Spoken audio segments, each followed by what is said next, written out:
Relative motion, two-part harmony. 4 different ways you can play against another line. 4 different like relative movement types. I'm going to show you all 4. This is just in the background here. We have a really simple line in G major, like very, very simple. And I'm going to play an example of parallel motion with a different line. I'm going to play off the 3rd. It goes like this.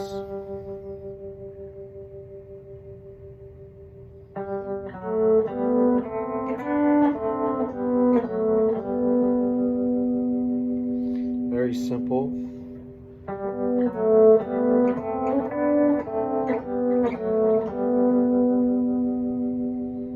You can see I'm mirroring that line. I'm just playing it up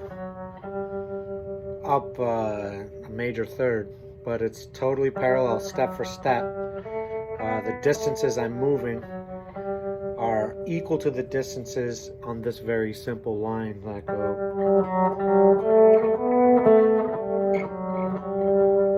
I'm just starting on a different point.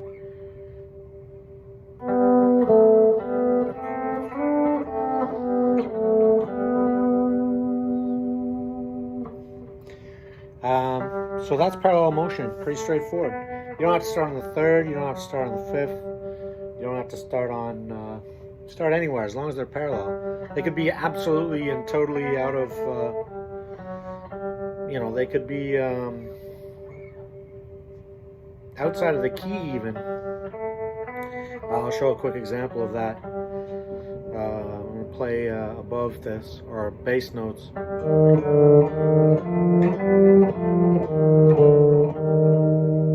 Of course, I've just totally changed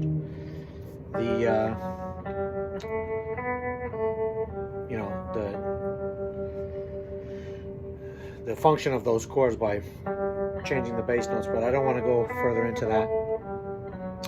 Let's talk about like motion. And like motion is similar to parallel motion, except it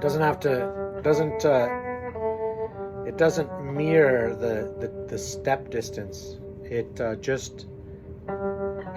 just mirrors whether it's an upward movement or a downward movement. So it's mirror like, but the distances aren't respected the same way as a parallel movement is. And so on this example, I'm going to play off the 3rd.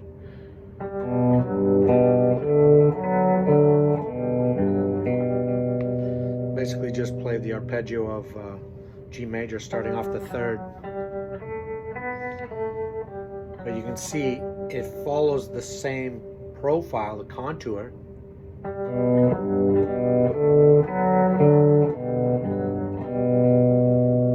I go up when the other line goes up, I go down when the other line goes down.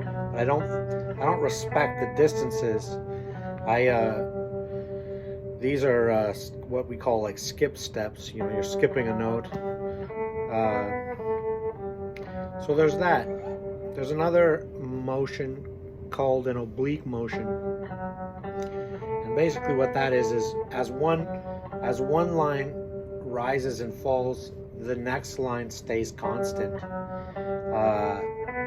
And it's like a pedal. And I'll play off the 5 here because it's, it sounds good.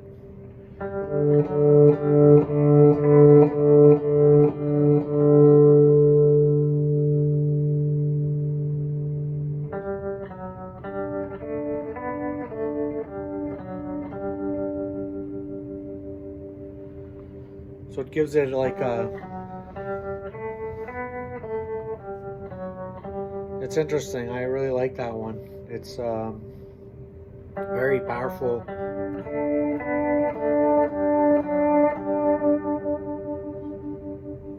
It's very elegant, I find. And the last the last is what we would call a counter motion, and what that is when your opposing line is going up, you go down, and vice versa. So I'm going to play an opposing line that counterpoints this simple melody line, and I'll start off the fifth.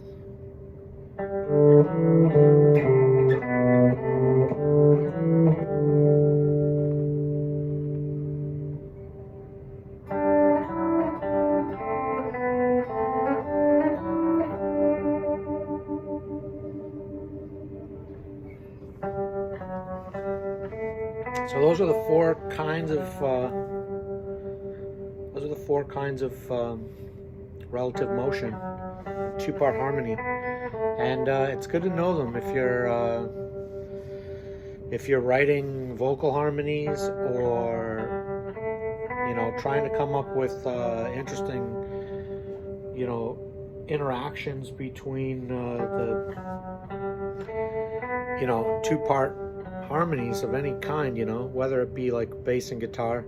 That fundamental principle of movement and thinking about movement and the interplay between the movement, you can get some unexpected harmonies that you may hate, you may love. Anyways, I'm going to keep this video short. I thought it should stay short. And with that, until next time, stay cool.